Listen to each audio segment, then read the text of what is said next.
Romain Lasseur, bonjour. Bonjour. Vous êtes scientifique, vous êtes docteur en toxicologie et en toxicologie animale et en écologie.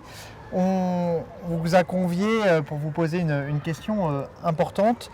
Les chasseurs se disent être les premiers écologistes de France. En quoi c'est une vérité ou au contraire, en quoi ce n'est pas vrai ? Déjà, merci de me poser la question. C'est une question un peu, pas délicate, mais j'aime pas ce terme d'écologiste. Écologiste, ça signifie, ça a tout de suite une consonance politique et militante, et j'aime pas ces consonances. Je suis effectivement scientifique, et moi, ces questions-là, j'ai plutôt envie de les regarder sur le plan scientifique et technique. Donc, premiers écologistes de France, je dirais, en quoi demain et aujourd'hui, les chasseurs sont les premiers écologues de France. Ça, le terme écologue, ça nous plaît. Ça nous plaît pourquoi ? Parce que l'écologue, c'est pas forcément celui qui communique, c'est celui qui s'intéresse. Et qui s'intéresse à quoi ? Qui s'intéresse à une activité, parce que cette activité s'intéresse à un milieu. Et être écologue aujourd'hui, c'est certes regarder une espèce, éventuellement la prélever quand on est chasseur. Effectivement, j'interviens pas forcément dans ce débat. Mais l'écologue, c'est celui qui connaît, c'est celui qui observe, c'est celui qui déduit, et c'est celui qui a une pratique qui est vraiment adaptée à son milieu. Et aujourd'hui, la chasse a en ça d'être une activité qui nécessite d'être un écologue. Pourquoi ? Parce que si on veut continuer à chasser une espèce sauvage dans un milieu sauvage, eh bien, il faut qu'on soit écologue. Pourquoi ? Parce que si on n'entretient pas le milieu, on n'entretient pas l'espèce. L'espèce étant étroitement liée, à la fois en termes de diversité biologique d'un site et à la fois en termes de nombre d'individus par espèce, une espèce est intimement liée à son milieu. Et si on n'entretient pas le milieu, et c'est bien là que le terme d'écologue et tout de suite tous les clivages. Quand on est écologue, on entretient avant tout le milieu parce qu'on connaît la conséquence de l'entretien du milieu. C'est un impact direct sur la biodiversité et notamment sur les espèces qu'on souhaite chasser. Donc oui, les chasseurs sont des écologues, comme beaucoup d'autres personnes sont des écologues à partir du moment où c'est observer la nature. C'est ça. À partir du moment où ce sont des personnes qui sont présentes dans la nature, qui agissent dessus. Mais alors, moi, ma question, c'est en quoi les chasseurs, ils agissent vraiment sur la nature ? Bien, effectivement, je pense qu'il faut sortir aussi un petit peu de tout ce qu'on nous sert dans les médias aujourd'hui sur des images un petit peu trop hâtives sur ce qu'est la chasse. Aujourd'hui, on ne voit pas beaucoup de chasseurs à l'antenne. Pourquoi ? Parce que ceux qui sont le plus penchés sur justement cette écologie, ce rôle d'écologue, c'est ceux qu'on entend le moins. Et effectivement, je pense qu'il faut prendre le soin d'aller visiter un certain nombre de territoires pour se rendre compte à quel point les chasseurs aménagent leur territoire parce qu'ils sont amoureux de leur territoire. Être écologue et être chasseur, c'est avant tout aimer un lieu, et avoir une passion et potentiellement pouvoir se permettre d'écrêter une dynamique de population. La chasse, c'est quoi ? C'est on souhaite à prélever quelques individus d'une population sans mettre à mal le statut de cette population et pouvoir se le permettre tous les ans sur une population qui est connue, maîtrisée et pour laquelle on garantit avec des actions d'aménagement l'avenir. Et vous avez des exemples concrets à nous donner d'espèces où l'influence des chasseurs est importante ? Par exemple, la bécassine des marais, si on n'a pas d'entretien du milieu des zones humides, on sait ce qui se passe si on n'entretient pas une zone humide. Une zone humide, liée à l'eutrophisation des milieux notamment et à la fermeture des milieux, on a plutôt tendance à avoir des végétaux qui prennent le dessus sur la zone humide et puis des végétaux ensuite ligneux qui vont prendre le dessus et qui vont fermer petit à petit le milieu. Donc on sait très bien que si on n'a pas d'entretien des zones humides, et ça c'est une caractéristique là qu'il faut reconnaître aux chasseurs, si on n'a pas d'entretien des zones humides, on a une fermeture du milieu. Si on veut chasser la bécassine, il faut que le milieu reste ouvert, pas complètement fermé, pas complètement ouvert, mais il faut qu'il soit dans un équilibre de fermeture ou un équilibre d'ouverture avec une présence d'humidité suffisante. Et ça, les chasseurs savent gérer les niveaux d'eau, savent gérer et également la composition floristique de leur milieu, de sorte à ce qu'il y ait une fréquentation maximale de bécassines pour qu'ils puissent se permettre d'en prélever. Et on sait pertinemment que ces actions-là, elles ont un impact aussi sur beaucoup d'autres espèces non chassées. Et est-ce que vous avez d'autres exemples sur d'autres espèces où justement l'impact des chasseurs est prépondérant au point presque que des espèces puissent éventuellement pas s'éteindre, mais pas loin en France ?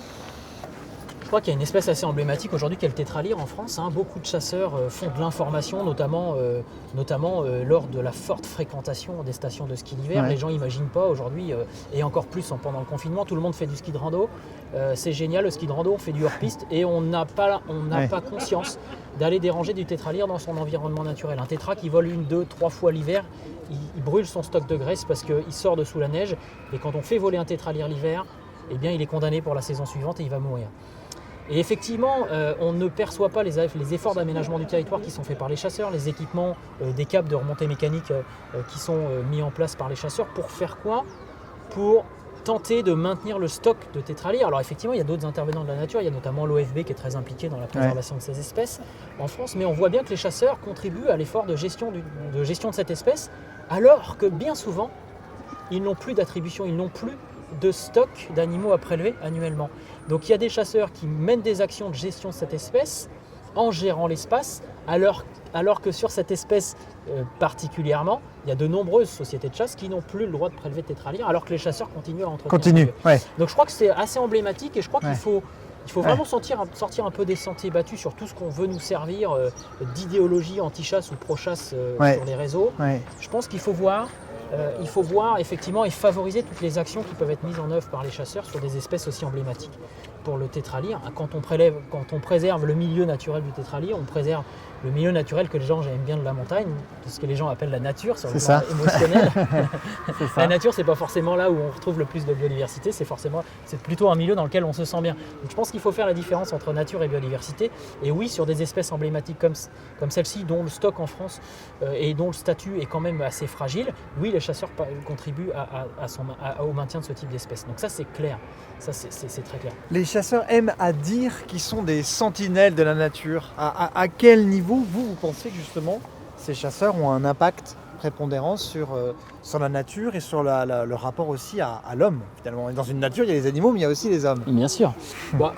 Essentiellement deux choses. Les chasseurs participent à l'évaluation des stocks de population, de la biodiversité, donc qualitativement, quelle est la composition des espèces qu'on peut retrouver dans un écosystème. Donc c'est vrai que les chasseurs sont également amenés à compter des espèces qui ne chassent pas et à en définir par des comptages annuels ou des comptages biannuels, à définir le stock de population. Donc le chasseur, il est sentinelle parce qu'il va faire partie des fonctions de la nature qui vont détecter en premier les signaux faibles d'une déstabilisation de l'écosystème.